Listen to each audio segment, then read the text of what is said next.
¿Quieren más pruebas? ¿O es suficiente? No, le voy a dar más pruebas. Lucas 22:3.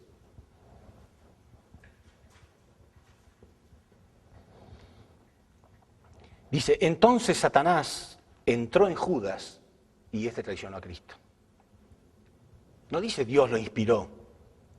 Porque repito, si vino para morir, entonces Judas estaba cumpliendo con eso.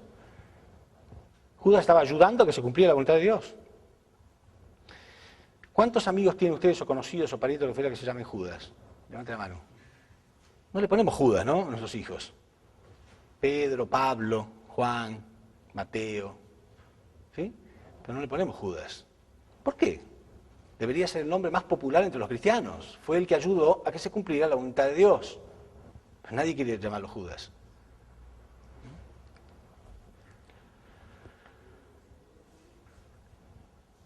Mateo 26:24. Ay de aquel hombre por el cual el Hijo del Hombre es entregado. Más le valiera a ese hombre no haber nacido. Ay de aquel hombre por el cual el Hijo del Hombre es entregado. Más le valiera a ese hombre no haber nacido. Es preferible no nacer antes de ser aquel que envió a Jesús a la cruz.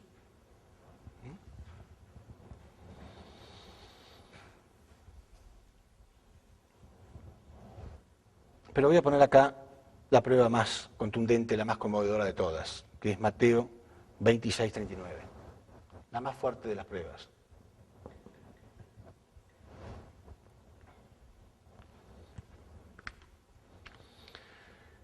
En Mateo 26:39, la más fuerte de todas las pruebas, es que Jesús desesperadamente le ruega a Dios no ir a la cruz.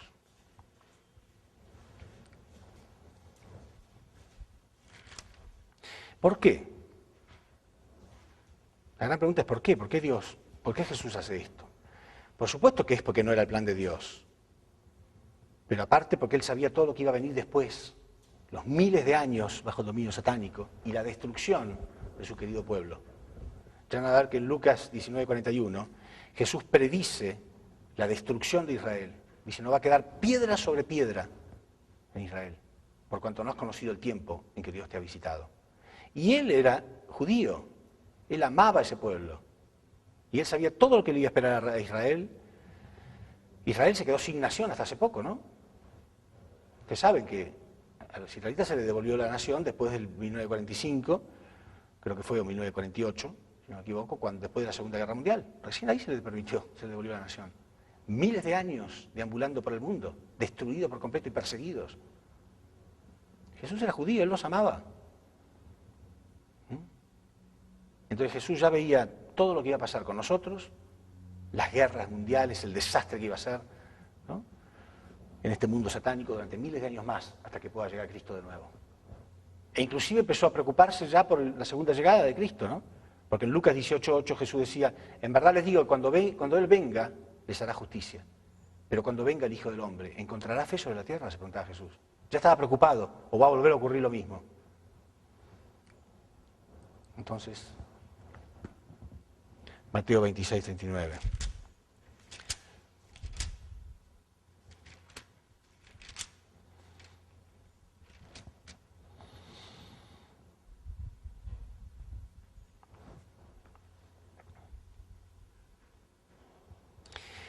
Yendo un poco adelante, vamos a leer el 38 primero. O un poco antes, 37. ¿Sí? Porque dice acá que Jesús toma a sus 3 mejores discípulos. ¿Por qué? Porque tiene que haber alguien, ¿no?, en la posición de Caín. Por lo menos alguien que simbólicamente, lo mínimo son 3. ¿No? El número 3 de nuevo, que representa las 3 etapas, el número 3 que representa los 3 arcángeles, el mínimo el número 3. Para que haya alguien en la posición de Caín que está unido a él. ¿Se entiende? Si no, tiene que morir. Entonces dice que él elige a sus 3 mejores discípulos y va a una propiedad llamada Getsemaní para mostrarle a Dios, mira, Por lo menos con esto déjame que continúe. Pero no porque él tuviera miedo de ir a la cruz. Repito, hubo próceres en cada nación casi que han muerto felices de morir por su patria. Sino porque él sabía todo lo que le esperaba a la humanidad. Entonces, dice así. Y tomando a Pedro y a los dos hijos de Zebedeo, comenzó a entristecerse y angustiarse en gran manera. Entonces Jesús les dijo, mi alma está muy triste hasta el punto de la muerte. Quedaos aquí y velad conmigo. Imagínense que yo vengo ante ustedes, ¿no? Ya hemos dado varios días de conferencia, todo, pero un día yo vengo y les digo, perdón, yo no puedo dar conferencia hoy porque tengo una tristeza de muerte en mi corazón.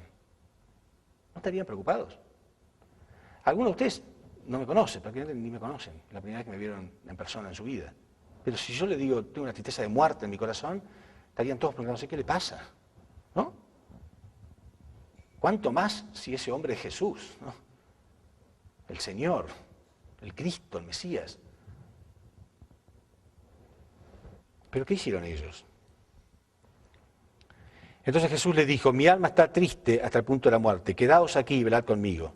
Yendo un poco adelante, cayó rostro en tierra, orando y diciendo, Padre mío, si es posible, que pase de mí esta copa. O sea, él en algunas partes dice, en otros evangelios, dice que el sudor de su frente parecía sangre. ¿Recuerdan ustedes los pastores? Sangre, o sea, estaba desesperado realmente. Repito, no es por él, no está orando por él. Habría sido más fácil su misión. Voy a la cruz, salvo a la humanidad. Aparte Jesús sabía perfectamente acerca de la vida en el mundo espiritual, toda la gloria. No era por él, sino que era por el mundo. Pero que no sea como yo quiero, sino como tú. Vino luego a sus discípulos y los encontró durmiendo. En el momento más crucial de su vida, ellos se habían quedado dormidos. Ahora, razonemos un poco, ¿no? Jesús dice que llega y cae rostro en tierra, ora del modo más desesperante de su vida. Cuando una persona está tan enfocada en una oración, deja de orar porque sí, porque de pronto se corta. Mi interpretación es que Dios lo paró, le dijo, no me pidas eso, porque una persona que va a orar con esa desesperación puede orar horas y horas y horas y horas, ¿no? Pero no, dice eso nada más, Padre, si es posible que este cáliz pase de mí. Y Dios, en mi opinión, lo corta y dice, ve a ver el fundamento que tienes. Entonces Jesús deja de orar y va, y los encuentra durmiendo. Y dijo a Pedro, ¿así que no habéis podido velar conmigo una hora? No lo puede creer. ¿No te pudiste quedar una hora diciéndote que estoy desesperado hasta la muerte? Velad y orad para que no entréis en tentación.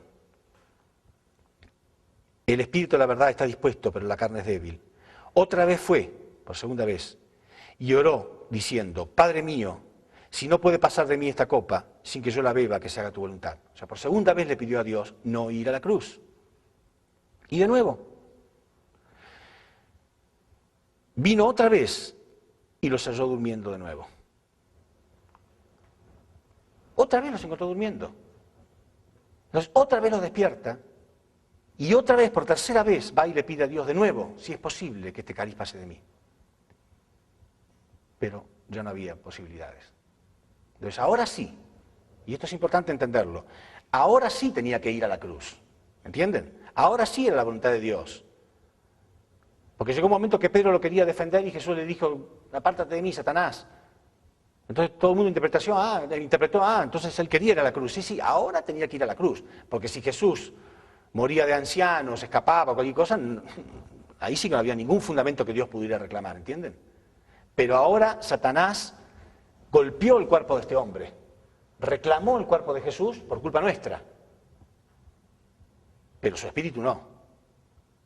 Entonces por eso pudo existir por lo menos el cristianismo, donde nosotros espiritualmente podemos tener cierto grado de salvación a través de creer en Cristo, pero nuestro cuerpo sigue todavía con el pecado. Por eso el más grande cristiano que fue San Pablo, él decía, con mi parte interna me deleito en la ley de Dios, pero sin embargo noto otra ley que le pertenece a Satanás todavía, él no dijo esto, pero es obvio, noto otra ley que me lleva hacia el pecado, porque el cuerpo no fue redimido, ¿no? pero por lo menos espiritualmente alcanzamos cierto nivel a través de tener fe en la crucifixión. A través de tener fe en la crucifixión. Pero no era el plan completo de Dios. ¿Entiendes? Es el plan de recurso. Entonces sí, voluntariamente ahí, con todos los fracasos que hubo, ahí sí tuvo que ir a la cruz. ¿Entienden?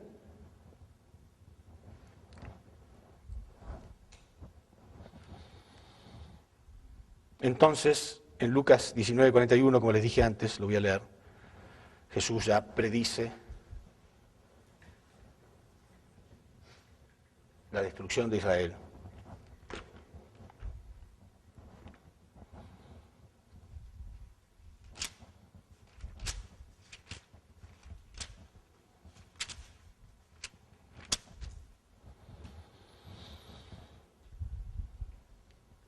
Y cuando llegó cerca de la ciudad, al verla lloró sobre ella, diciendo: oh, si también tú conocieras a lo menos en este día lo que es para tu paz, mas ahora está encubierto a tus ojos. Porque vendrán días sobre ti, cuando tus enemigos te rodearán con vallado, y te sitiarán por todas partes, te estrecharán, y te derribarán a tierra, y a tus hijos dentro de ti, y no dejarán en ti piedra sobre piedra, por cuanto no has conocido el tiempo en que Dios te ha visitado.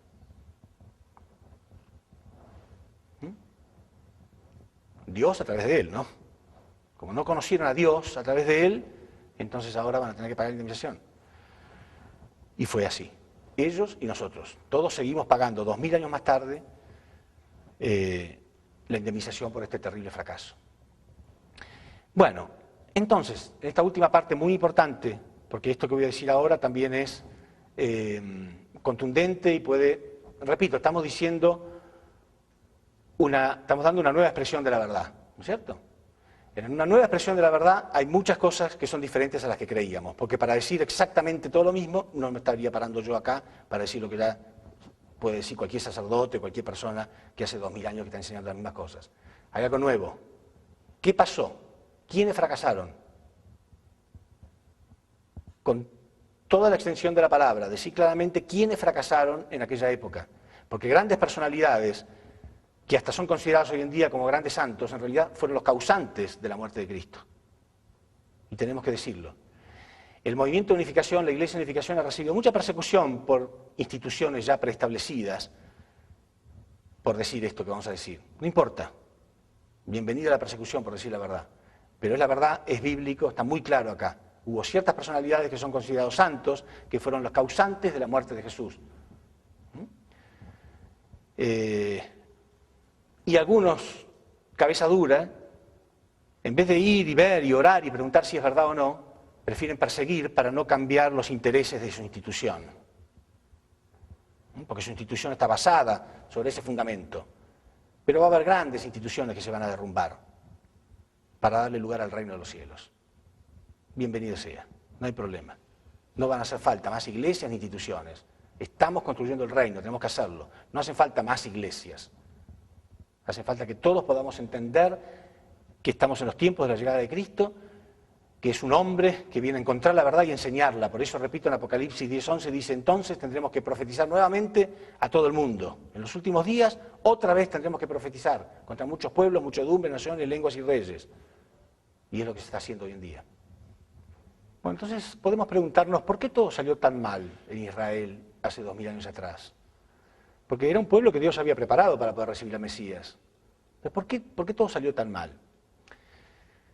Bueno, en realidad una de las razones providenciales es porque ya lo hemos visto cuando veíamos la historia, que hubo ciertos fracasos en la historia que marcaban ciertos precedentes que establecían fundamentos para que Jesús tuviera que sufrir. ¿Se acuerdan? En una parte yo hablé cuando Moisés golpeó la roca 2 veces, Dios le dijo que golpeara la roca una sola vez. La roca sin agua representaba a Adán sin vida espiritual, o sea, Adán caído. Cuando él golpeara una sola vez representaba la mano de Dios dándole vida, iba a salir agua. Ya la roca, que la Biblia dice que la roca representa a Cristo, la roca con agua es Adán con vida. Pero él era muy nervioso y cuando golpeó la primera vez y no vio que salía agua instantáneamente, golpeó por segunda vez. No tuvo fe, en vez de esperar que saliera agua. Entonces Dios le dijo que por no haberlo honrado como correspondía, él no iba a entrar a Canaán. ¿Por qué se enojó tanto Dios por aparente pequeña cosa, porque esa roca estaba representando a Cristo, y esto simbolizaba que si no había fe, Cristo iba a tener que sufrir. O sea, había muchos antecedentes en la historia. Además, Jesús era la posición de segundo Adán, ¿no? Entonces, ustedes saben que siempre fue el tercer curso donde Dios pudo tener victoria, ¿no? El primero y el segundo. Por eso hay ese dicho tan común que dice la tercera es la vencida. Viene de una historia providencial en realidad, ¿no? El primer curso, el segundo curso siempre fue mucho más difícil. Entonces Jesús era la posición de segundo Adán. Entonces había muchas características, muchas condiciones en la historia que hacían que fuera muy difícil que hubiera victoria en aquella época. Y Dios lo sabía. Dios lo sabía. Por eso había tantas profecías también, de que sí, hablaban de Jesús como el Señor de la Gloria, porque existía una posibilidad, pero hablaban mucho también de la posibilidad de que Jesús sea perseguido y crucificado. Por eso la confusión de tantos cristianos hoy en día, porque dicen, pero si había profecías que decían eso. Sí, hay dos tipos de profecías. Una en caso de que el hombre sí cumpla con su responsabilidad y otro de que el hombre no cumpla con su responsabilidad. Hay dos tipos de profecías. Por eso hay algunas que llaman a Jesús el Señor de la Gloria y otras el Señor del Sufrimiento. Pero nunca se ha entendido eso. Entonces la gente dice, bueno, pero si hay profecías que dicen que iba a morir y murió, quiere decir que era el plan de Dios. Sí, Dios sabía que existían muchas posibilidades de que en esa etapa no hubiera victoria. Pero además de eso, Dios preparó las cosas en el pueblo de Israel. Dios hizo algunas preparaciones muy claras y preparó personajes a los que le dio revelaciones claras y todo, pero ellos fracasaron. Entonces no fue simplemente que el pueblo no creía, porque era casi lógico que no creyeran, ¿no? ¿Por qué creer que cualquiera me dice que es el Mesías? Yo tengo que creer en él. Automáticamente es medio difícil. Lo que generalmente hace el pueblo es fijarse en sus referentes. No hacemos lo mismo hoy en día, ¿no? Cuando hay alguna crisis, le preguntamos a los que se supone que más saben, ¿qué opinan? ¿No? En Argentina, que somos expertos en crisis económicas, siempre que hay una crisis le preguntamos a los ex ministros de Economía o algún entendido en economía o algo, bueno, ¿usted qué opina? ¿Qué va a pasar? ¿Qué no va a pasar? Siempre hay referentes, ¿no? Entonces, el pueblo de Israel, el pueblo común no tiene conocimiento de las Escrituras, ni experiencias espirituales tan elevadas. Entonces, ¿a quién le pregunta? A sus líderes. Vemos la situación de Israel en el último libro del Antiguo Testamento, Malaquías. Malaquías capítulo 4, versículo 5. En Malaquías nos muestra claramente lo que estaban esperando los escribas, los líderes del judaísmo en aquella época. Ellos estaban preparados, sabían que ellos eran el pueblo elegido de Dios, pero ellos leían las Escrituras que Dios les prometía de que antes de que venga Cristo, Dios iba a enviar de nuevo al profeta Elías. Esto está en Malaquías 4:5, dice, y he aquí, yo os envío al profeta Elías antes de que venga el día de Jehová grande y terrible. Entonces, en cierto sentido ellos estaban tranquilos, porque ellos leían en las Escrituras qué había pasado con Elías. Y Elías, que era un gran profeta del Antiguo Testamento, que tenía, por supuesto, la misión de todo profeta, que era anunciar la venida de Cristo, la Biblia contaba, las Escrituras contaban una experiencia medio extraña, que Elías se fue de este mundo en un torbellino de fuego, y en un carro de fuego. Entonces, bueno, ellos tomaban las cosas bastante literalmente, como hacen hoy en día muchos creyentes. La gente tiene la tendencia, y acá hago un margen para aprender alguna cosa nueva, la gente tiene la tendencia a pensar o a querer creer que todo lo que viene de Dios tiene que violar las leyes universales, ¿no? No sé qué ejemplo ponerle. Todo milagro tiene que ser una cosa extraordinaria que no se pueda explicar científicamente. Y si un milagro se explica científicamente, deja de ser milagro. Eso no es verdad. El nacimiento de un niño es milagro, viene de Dios y se puede explicar. Hasta cierto punto se puede explicar, porque hay cosas que la ciencia todavía no puede explicar, ¿no? A lo que voy es, seguimos pensando en ese tipo de cosas, ¿no? Y entonces hay muchas cosas que nos marcan como, bueno, si viene de Dios tiene que ser algo extraordinario. Entonces, si yo viniera acá y, no sé, hiciera algún milagro espectacular, entonces ustedes creerían lo que yo estoy diciendo. Pero no es así. Repito, los milagros se pagan. Los milagros vienen como consecuencia de la falta de fe. Pero ustedes están entendiendo, esto se entiende perfectamente, y yo no estoy acá haciendo ningún milagro. Y ese es el verdadero milagro. ¿Mm? Bueno, entonces se quedaban tranquilos, pensaban, bueno, las Escrituras habían sido, esa parte de Elías había sido escrita mucho antes que ellos, pero decían las Escrituras que algún fenómeno raro había ocurrido, un torbellino de fuego, algo, un carro de fuego se fue. Quiere decir que ellos estaban esperando la llegada de Elías del mismo modo. ¿Sí? De algún modo va a venir Elías, literalmente hablando, entonces él nos dirá después cómo vendrá Cristo. Y ahí apareció Cristo, apareció Jesús, y predicaba. Entonces, los primeros discípulos de Jesús no conocían las Escrituras, no eran expertos teólogos, eran gente común, todos saben, ¿no? Pescadores y gente común del pueblo. Y creían en Jesús, creían en su palabra. Pero cuando salían a dar testimonio, a predicar, los que sí sabían las Escrituras, le decían, ¿cómo dice tu maestro que él es el Mesías si las Escrituras dicen que primero tenía que venir Elías? Entonces ellos se quedaban un poco confundidos, entonces le preguntaban a Jesús, ¿no? Le preguntaban a Jesús. Podemos leer en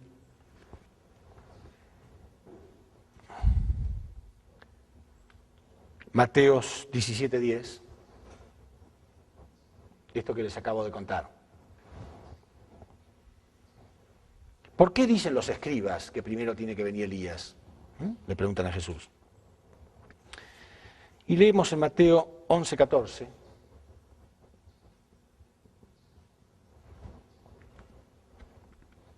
La respuesta de Jesús.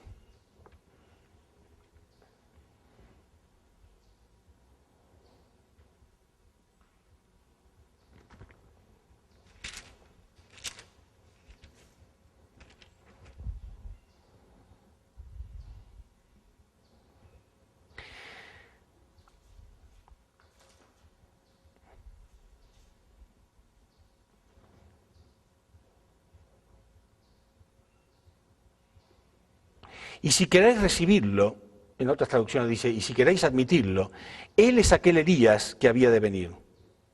El que tiene oídos para oír, que oiga. O sea, Jesús, cada vez que le preguntaban por qué tenía que venir Elías primero, vamos a leer Mateo 17:3. Él decía que ya había venido Elías.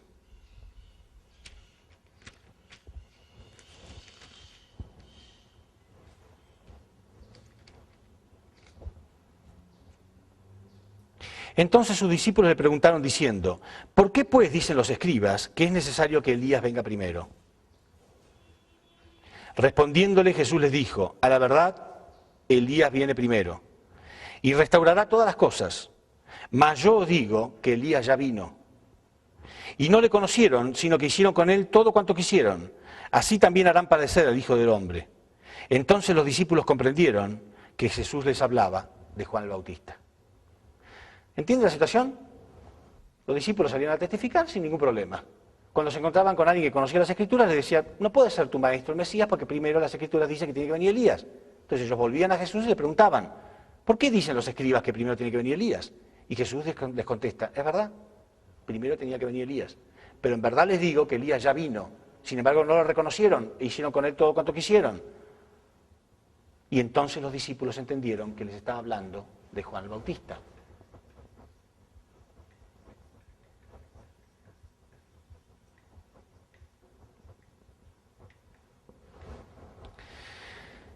Claro, en realidad es confuso, ¿no? Juan el Bautista no era literalmente Elías. Elías había muerto, punto. Había muerto hacía 900 años. La prueba de esto está que en el monte de la transfiguración, Mateo 17:3, Jesús se encuentra con Moisés, que había muerto hacía 1600 años, y con Elías, se encuentra con el espíritu de ellos, y los discípulos lo ven, Mateo 17:3. Jesús se encuentra con Moisés y con Elías, y de pronto escuchan una voz que le dice, este es mi hijo amado en el que me complazco, y ellos se asustan y no miran más, y cuando miran de nuevo no estaban más. O sea, una experiencia espiritual, ¿verdad? Entonces no era Elías que iba a resucitar ni nada por el estilo. Es muy común en las Escrituras que Dios utilice el nombre de otra persona porque tiene la misión de la primera. Jesús está en la posición de Adán, Pero no es Adán, no era el mismo Adán que cayó en el jardín del Edén, pero está en la posición de Adán porque tiene la misión de Adán, que es cumplir con las 3 bendiciones. Juan el Bautista está en la posición de Elías porque tenía la misión de Elías, que era preparar el camino del Señor. Y del mismo modo, el Señor de la segunda llegada, el que estamos esperando ahora, no es el mismo Jesús que va a venir. El Mesías tiene que nacer en esta tierra, y ya lo vamos a comprobar bíblicamente. Pero en algunas partes es confuso, pareciera que fuera el mismo. Exactamente lo mismo se repite, porque pasó en la época de Jesús. Pensaban que era el mismo que iba a venir. Y no era el mismo Elías. Todo el mundo sabía que Juan el Bautista nació de una mujer como cualquier persona.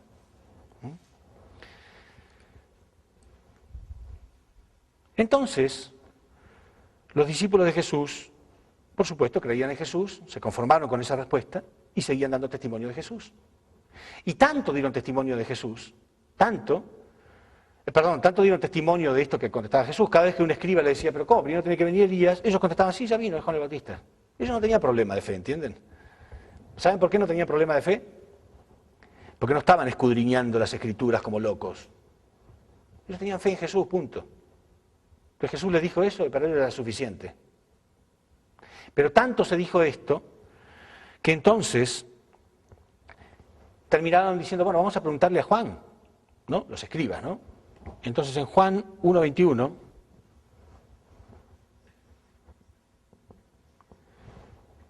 van y le preguntan a Juan.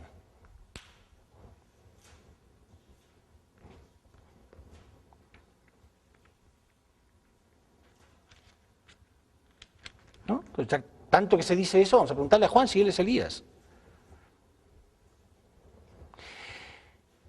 Este es el testimonio de Juan cuando los judíos enviaron de Jerusalén sacerdotes y levitas para que le preguntaran, ¿tú quién eres? Él confesó y no negó, sino confesó, yo no soy el Cristo.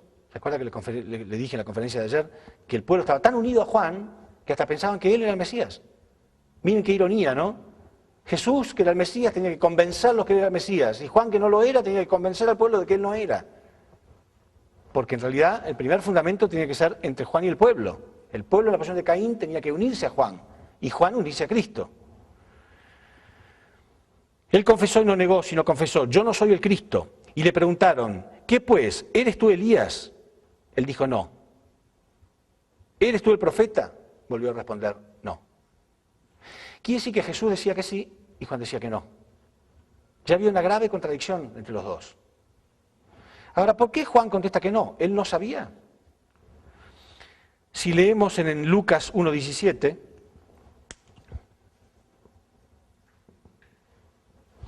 cuenta la revelación que tuvo su padre, Zacarías. Zacarías era el supremo sacerdote de Israel.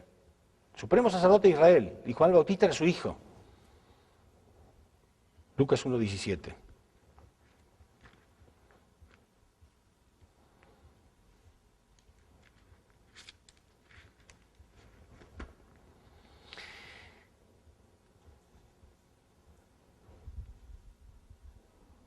Poco antes, vamos a leer Lucas 1:12.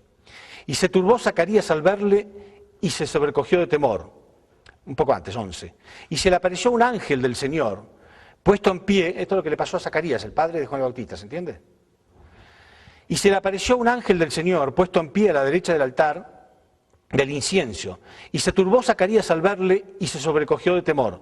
Pero el ángel le dijo, Zacarías, no temas, porque tu oración ha sido oída. Y tu mujer Elizabeth te dará a luz un hijo y llamará su nombre Juan. Y tendrá gozo y alegría, y muchos se regocijarán de su nacimiento, porque será grande delante del Señor. No beberá vino ni sidra, y será lleno del Espíritu Santo, aún desde el vientre de su madre, y hará que muchos de los hijos de Israel se conviertan al Señor su Dios, al Señor Dios de ellos. E irá delante de él, delante del Señor, o sea que fue preparado para preparar el camino de Cristo. E irá delante de él con el espíritu y el poder del profeta Elías. ¿Sí? Miren, pasaron 2000 años y hoy todos nosotros sabemos que el ángel le reveló que él venía con el espíritu y el poder del profeta Elías. ¿Creen que él no se enteró? Se enteró la humanidad entera, pero él no. si el Padre recibe la revelación de que su Hijo va a venir con el espíritu y el poder de un gran profeta del Antiguo Testamento, ¿no creen que se lo habrá dicho? Si no se lo dijo, ¿cómo llegó hasta las Escrituras? ¿Cómo está acá hasta hoy en día? Sí, Juan sabía que él había nacido con el espíritu y el poder del profeta Elías y que él había venido con la misión de preparar el camino del Mesías.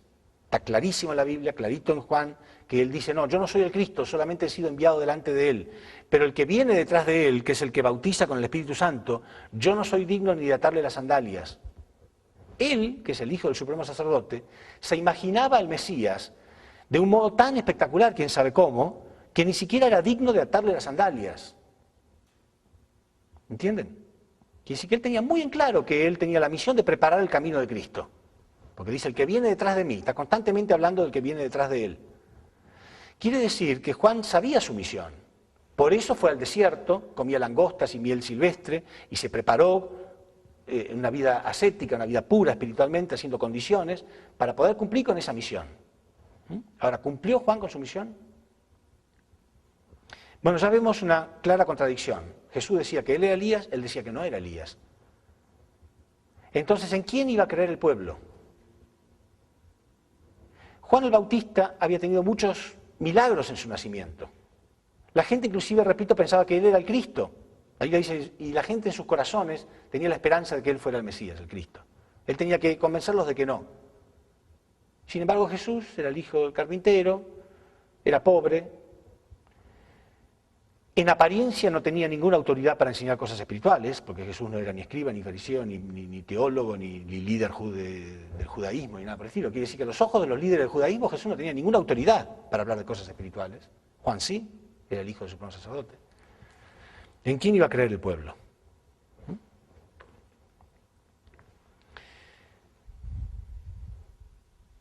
En Mateo 3:11,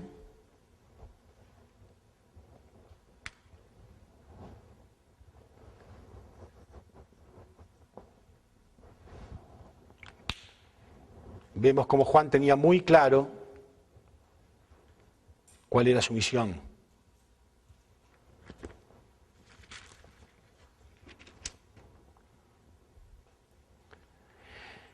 Dice, yo a la verdad os bautizo en agua para arrepentimiento, pero el que viene detrás de mí, cuyo calzado yo no soy digno de llevar, es más poderoso que yo. Él os bautizará con Espíritu Santo y fuego. O sea, tenía muy claro su misión.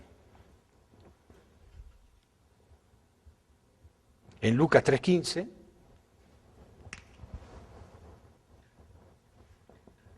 se ve que el pueblo respetaba muchísimo a Juan, porque es ahí donde dice que el pueblo pensaba que quizás Juan fuera el Cristo.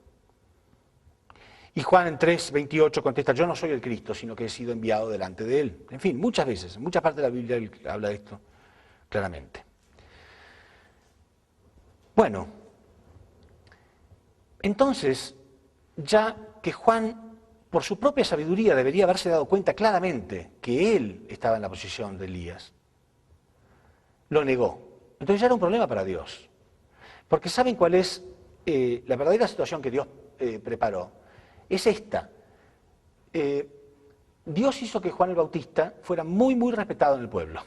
Entonces repito lo que comenté en otra parte de la conferencia. Jesús dijo cosas escandalosas, que hoy nos gusta oírlas porque creemos en Él, porque ya hemos tenido una doctrina de 2000 años de amar a Cristo y hemos entendido.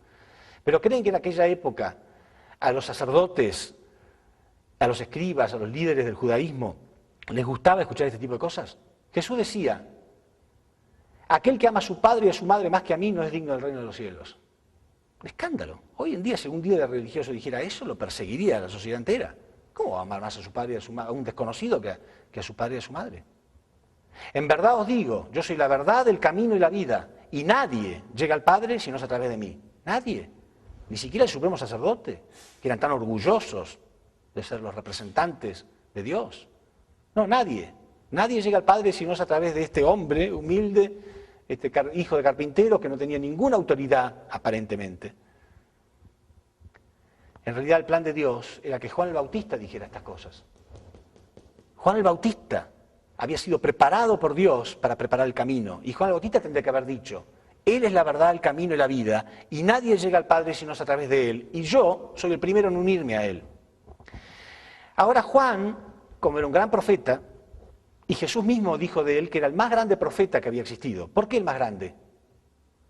Porque era el único que era contemporáneo con Cristo. Todos los demás habían sido enviados para preparar el camino de Cristo, pero él era contemporáneo con Cristo. Entonces Jesús dijo, de los nacidos de mujer, nunca hubo uno más grande que Juan. Entonces, este hombre había sido preparado, y mientras estaba preparando, para el camino de Cristo, él tenía sus discípulos. ¿Sí? Obviamente, él tenía gente que lo siguiera, está constantemente hablando de Juan y sus discípulos. Pero la actitud de Juan debería ser, él es la verdad, el camino, la vida, nadie llega a Dios si no es a través de él, y yo me uno a él. Y todos mis discípulos, yo no tengo más mis discípulos. ¿Sí?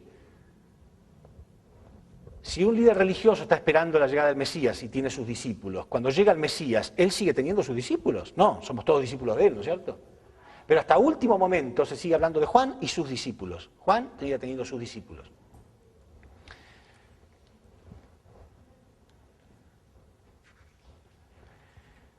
Pero en un momento,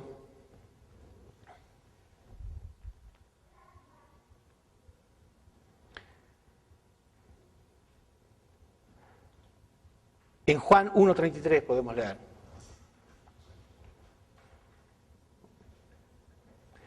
Dios, repito, que ya se veían problemas, ¿no? Porque había preparado a este hombre que tenía que haberse dado cuenta que él venía con el espíritu y el poder del profeta Elías, se da cuenta que no se está dando cuenta, que no está cumpliendo.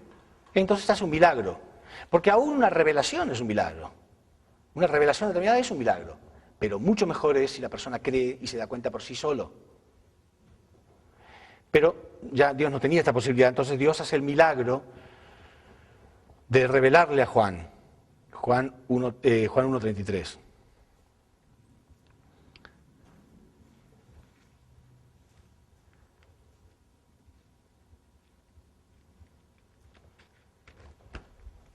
Y fíjense qué es lo que ocurre.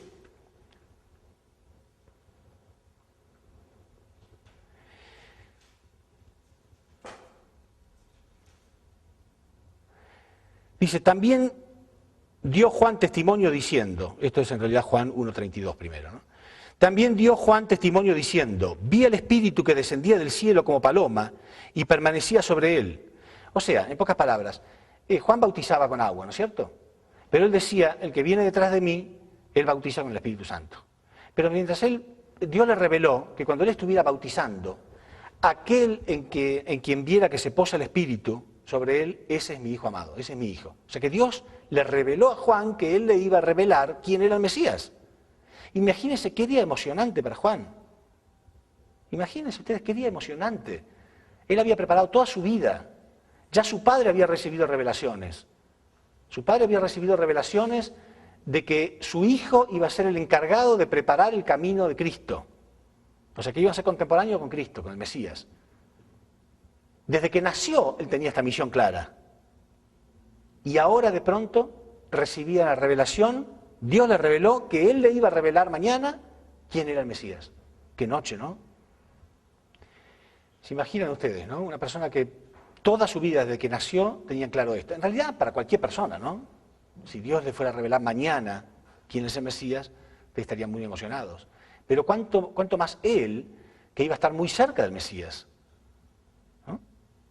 Porque él era el encargado principal de preparar su camino. Muy emocionado, seguramente. Ese día fue a bautizar seguramente con toda la fe, todo el entusiasmo, todo el corazón, porque Dios le iba a revelar quién era el Mesías, dónde estaba el Mesías. A lo mejor ese día iba a aparecer algún rey espectacular del cielo, no sé qué se habrá imaginado. Y cuando estaba bautizando, vio al Espíritu de Dios, el Espíritu Santo, que se posaba en forma de paloma sobre Jesús. Y una voz le dijo, este es mi Hijo amado, en quien yo me complazco. No le gustó demasiado. La verdad que se quedó muy sorprendido. Porque él decía, el que viene detrás de mí yo no soy digno ni de atarle las sandalias. Y este era su primo, él conocía muy bien a Jesús. Cuando uno lee el modo en que él da testimonio de Jesús, se nota claramente que él le costaba mucho aceptarlo. Porque dice así, Juan 1:32, también dio testimonio Juan, diciendo, vi al Espíritu que descendía del cielo como paloma y permaneció sobre él. Y yo no le conocía, pero el que me envió a bautizar con agua, aquel me dijo, sobre quien veas descender el Espíritu y que permanece sobre él, este es el que bautiza con el Espíritu Santo. Y yo le vi y he dado testimonio de que este es el Hijo de Dios. Pero comienza diciendo, yo no le conocía, pero Dios me dijo. Como diciendo, casi no lo puedo creer, pero bueno, Dios me dijo que es él, yo doy testimonio que es él. Pero ¿saben la experiencia que tuvo Juan? Vio una paloma que se posó sobre un hombre. Primero Dios le había revelado aquel en que vieras que se posa el Espíritu. No le dijo Dios que iba a ser en forma de paloma, que se posa el Espíritu. Y después él vio una paloma que se posaba sobre Jesús. Y él interpretó, bueno, es una señal de Dios. Era verdad, esa era la señal de Dios. Pero seguramente después pensó, ¿habrá sido una señal realmente o fue una casualidad que la paloma vino y se postró? Empezó a dudar.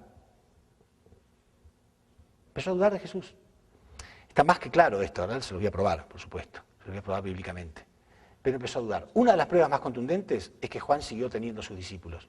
Claro, frente a la inspiración que tuvo, él dio testimonio. Sí, es verdad, él dijo. Por eso es considerado santo hoy en día. ¿No? Por eso es considerado un santo, porque él dio testimonio.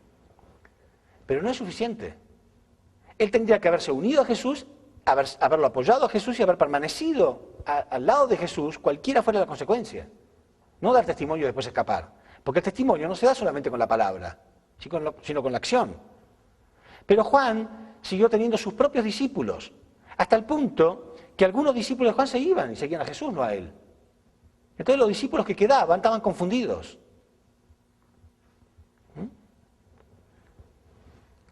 Y eso lo podemos ver clarito en Juan 3:30.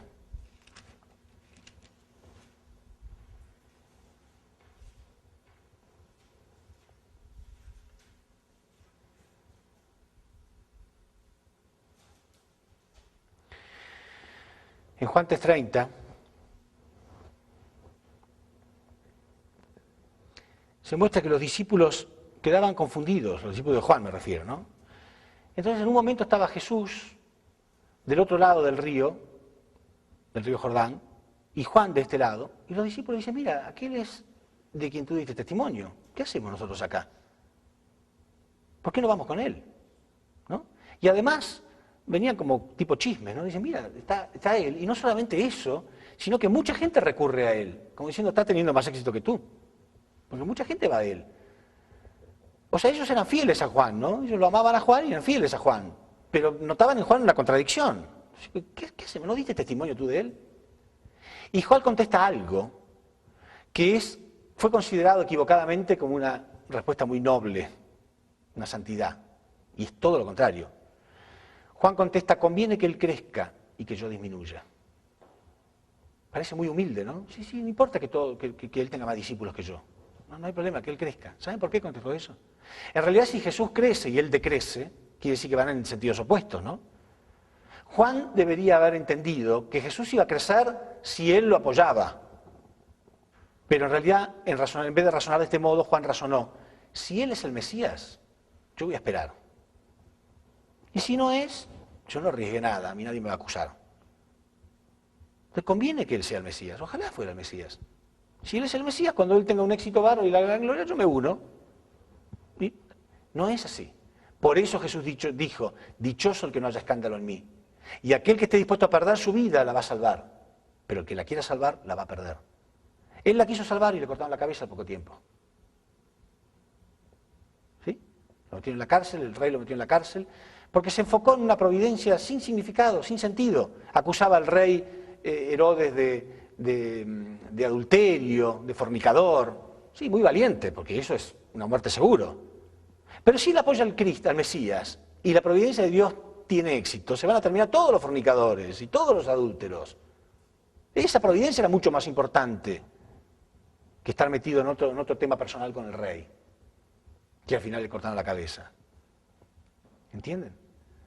Entonces el error de Juan, y esto es muy importante, no es que Juan decidió que Jesús no era el Cristo. No, él no estaba seguro. El error de Juan es que no quería arriesgar nada de él, no quería arriesgar nada. Es el peligro de la reputación. Cuando venga Cristo, prefiero no tener ninguna reputación del mundo satánico, ninguna reputación acá, porque a lo mejor me da vergüenza. A lo mejor cuando llegue Él, nos va a dar vergüenza, ¿no? ¿Qué van a decir los cristianos? Me pasó. ¿Qué va a decir mi familia, que es tan católica? ¿Qué va a decir la sociedad? ¿Qué va a pasar con tal cosa? Ojalá no tenga ningún tipo de este compromiso con el mundo satánico. Porque todos los grandes hombres de la historia que recibieron una revelación, desde Noé mismo, Noé recibió la revelación que tenía que ser el arca, y todo lo demás se burlaban de él y decían que estaba loco, hasta su propia familia. Pero él lo hizo igual. Y hasta es un honor ser ridiculizado por el mundo satánico. Cualquier cosa pueden decir, herejes, satánicos, locos, sectas, lo que quieran, pero uno sabe que es verdad.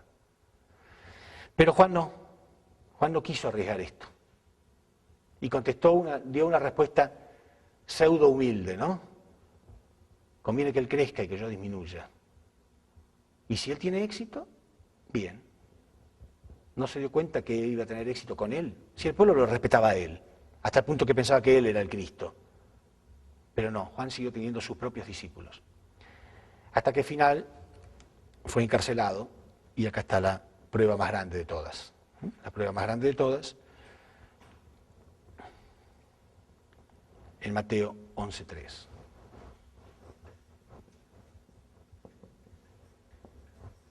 Desde la cárcel, Juan envió a 2 de sus discípulos, o sea, seguía hasta último segundo teniendo sus propios discípulos. Dice, desde la cárcel Juan envió a 2 de sus discípulos a preguntarle a Jesús, ¿eres tú el que debía venir o tenemos que esperar a otro? Fueron las últimas palabras de Juan. Una clara duda, ¿no? Él dudó, nunca confió en Jesús. Pero repito, nunca decidió en su corazón que Jesús no era el Mesías, no. Pero nunca tampoco. Ahora, ¿de qué modo podía averiguar?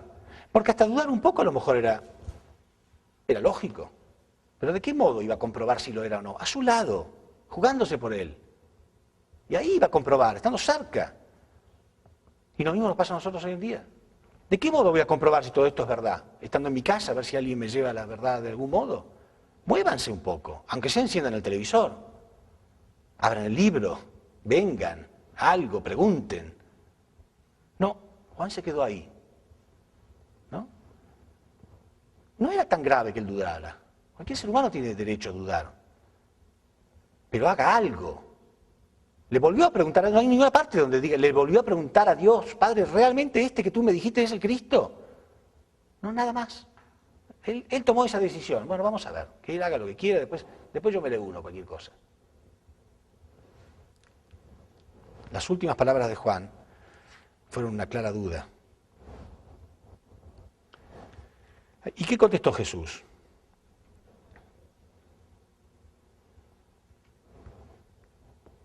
Vamos a leerlo. Mateo 11:3.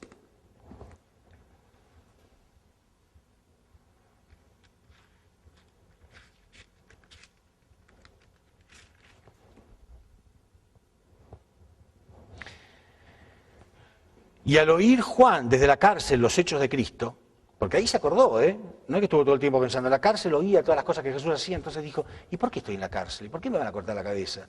¿Habré fallado? ¿Por qué Dios no me ayuda? ¿Habré fracasado en algo? Tarde ya. Y al oír Juan en la cárcel los hechos de Cristo, le envió 2 de sus discípulos para preguntarle, ¿eres tú aquel que debía venir o tenemos que esperar a otro? ¿Qué creen que respondió Jesús? Sí, por fin se dio cuenta, muy bien, bienaventurado, glorioso Juan, nada de eso. Jesús contestó con mucha frustración, Ni siquiera contestó sí. Respondiendo Jesús les dijo, id y haced saber a Juan las cosas que veis y oís. Los ciegos ven, los cojos andan, los leprosos quedan limpios y los sordos oyen. Los muertos son resucitados. ¿Por qué dijo eso? Es otro tema, ¿no? Acerca de la resurrección. ¿Sí? Los muertos son resucitados, dijo Jesús. Todavía no había resucitado a nadie. Los muertos son resucitados y a los pobres es anunciado el Evangelio. Y bienaventurado es el que no haya tropiezo en mí. Pero mientras ellos se iban, quiere decir que Jesús tuvo hasta la delicadeza de esperar que los discípulos de Juan se fueran, ¿no? Porque iba a decir algo duro acerca de Juan. Mientras ellos se iban, comenzó Jesús a hablar de Juan a la gente. ¿Qué salisteis a ver al desierto? Porque cuando Juan hacía esta vida ascética, la gente iba a verlo al desierto, ¿no? ¿Qué salisteis a ver al desierto? ¿Una caña sacudida por el viento? ¿Qué salisteis a ver? ¿A un hombre cubierto de vestiduras delicadas? He aquí los que lavan vestiduras delicadas, en la casa de los reyes están. ¿Pero qué salisteis a ver? ¿A un profeta? Sí, os digo, y más que profeta.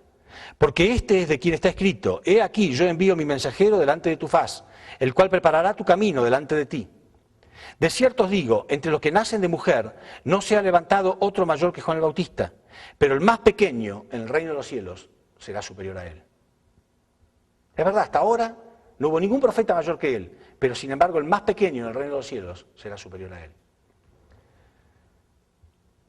Si nosotros leemos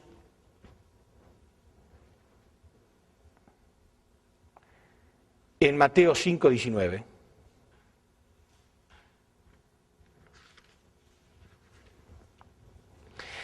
dice: porque de cierto os digo, dice Jesús, que hasta que pasen el cielo y la tierra, ni una jota ni una tilde pasará de la ley, hasta que todo se haya cumplido. De manera que cualquiera que quebrante uno de estos pequeños mandamientos, de estos mandamientos muy pequeños, y así enseña a los hombres, muy pequeño será llamado en el reino de los cielos. Cualquiera que quebrante alguno de estos mandamientos será llamado pequeño en el reino de los cielos. Pero ahora decía, pero el más pequeño, o sea, el que haya quebrantado todo, será superior a Juan. De manera que cualquiera que quebrante uno de estos mandamientos muy pequeños, y así enseñe a los hombres, muy pequeño será llamado en el reino de los cielos. Mas cualquiera que los haga y los enseñe, este será llamado grande en el reino de los cielos. El más pequeño en el reino de los cielos, el más pequeño, será superior a él. Quiere decir que él no va a estar. ¿Por qué dijo esto Jesús? ¿No? Está muy claro. Había una relación de Caín y Abel, ¿no? Juan el Bautista estaba en la posición de Caín, tenía que unirse por completo a Jesús. Pero era el más importante de todos los Caínes, porque detrás de él estaba la humanidad entera en realidad, no solamente el pueblo de Israel. Primero el pueblo de Israel, por supuesto. Pero si el pueblo de Israel lo aceptaba, después podía salir al resto del mundo. Era tremendamente importante la misión de Juan el Bautista. Por eso dijo, de los hijos de mujer no ha nacido otro más grande que él. Entonces, ahora podemos entender muy claramente, con todo lo que hemos visto, con todos los versículos, todo está muy clarito, ¿no? Con toda la historia que hemos visto. El plan de Dios era enviar al Abel de Abeles, al segundo Adán, y la humanidad, la posición de Caín, tenía que unirse a él. Está clarito. Repito, no era la voluntad de Dios que Lucifer matara espiritualmente a Adán, no era la voluntad de Dios que Caín matara a Abel, no era la voluntad de Dios que Saúl matara a Jacob, no era la voluntad de Dios de que Israel matara a Moisés, no era la voluntad de Dios de que la humanidad matara a Cristo. Pero Juan el Bautista fracasó por completo. Dios había preparado todo lo que podía preparar. Cuando Juan el Bautista no se dio cuenta, que debería haberse dado cuenta por su propia fe y por su propia sabiduría, de que él estaba en la posición de Elías. Cuando no se dio cuenta, entonces Dios tuvo que hacer el milagro de revelárselo, con la paloma y todo. Pero como dije antes, los milagros no son la solución perfecta, porque están para reemplazar la falta de fe. Y finalmente él fracasó por completo y Jesús tuvo que ir al camino de la cruz. Entonces, a partir de ese momento, Jesús comenzó a predicar y a hablar solamente acerca de la segunda llegada.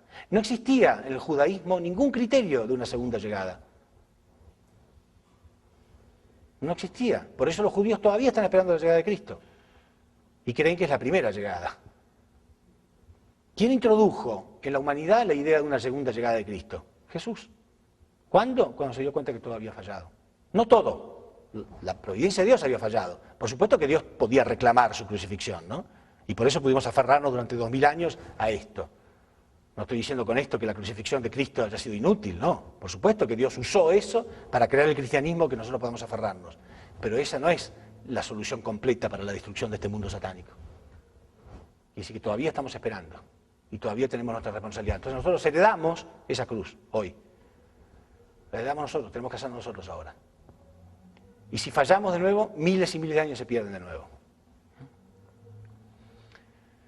Bueno, entonces en la próxima conferencia vamos a ver clarito que por este fracaso se pierden 2000 años y se repite la historia, perfectamente igual.